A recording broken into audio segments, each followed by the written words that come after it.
So I'm just giving my 3-ton mini split a little tune-up. Got it hooked up. It is just a little bit low on Freon.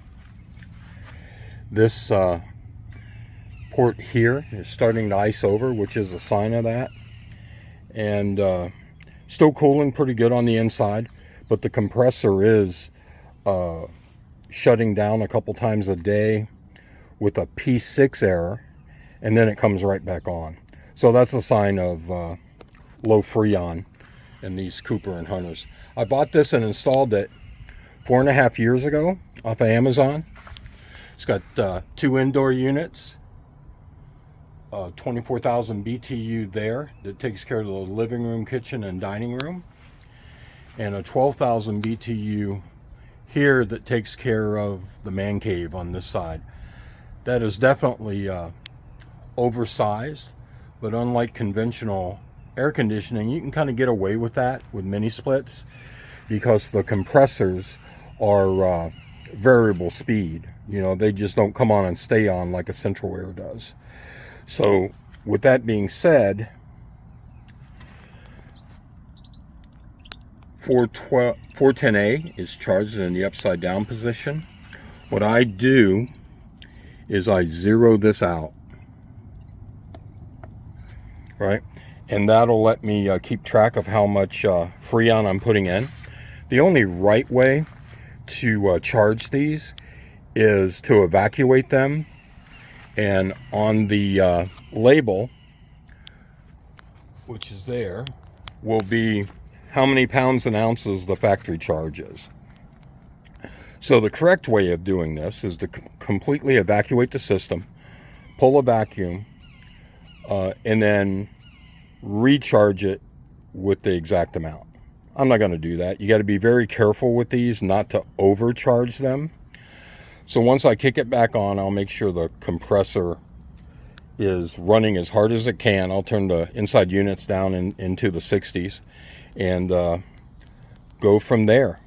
As a side note, I paid for this Freon full price on their website with my own money.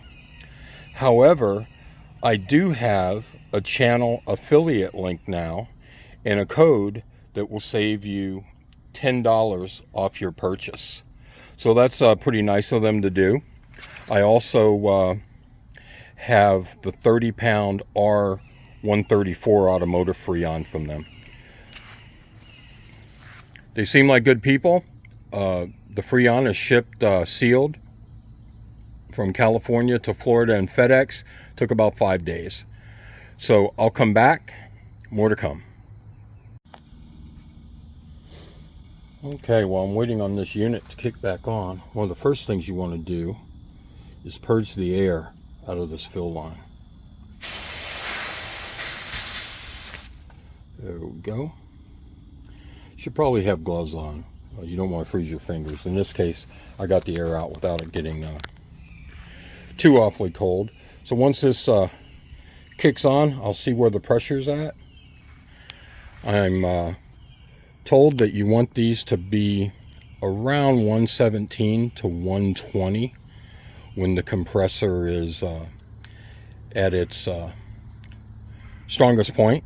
So I went inside and set the inside units down to 62 degrees and reconnected the disconnect switch. And as you can see, the compressor is kicking on now. So I'm going to need both hands. I'll be back. Okay, it's actually pretty cool in the house. It's 72 degrees. Crank this down. Let's see what we get.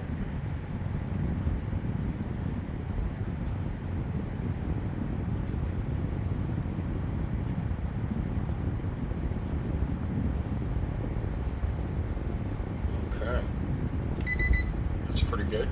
Let's go check the other one.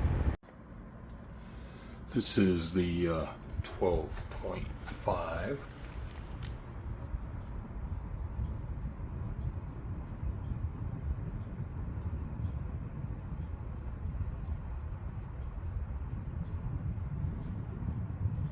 Okay, these are working great. I'm sure if I leave it on longer, it'll get even colder. All right, thank you for watching. I'll leave an affiliate link for FreonMarketShop.com.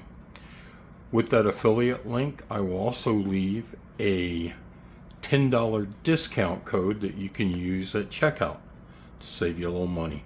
Hope you have a cold one on me. Have a good day. Please subscribe to the channel if you haven't.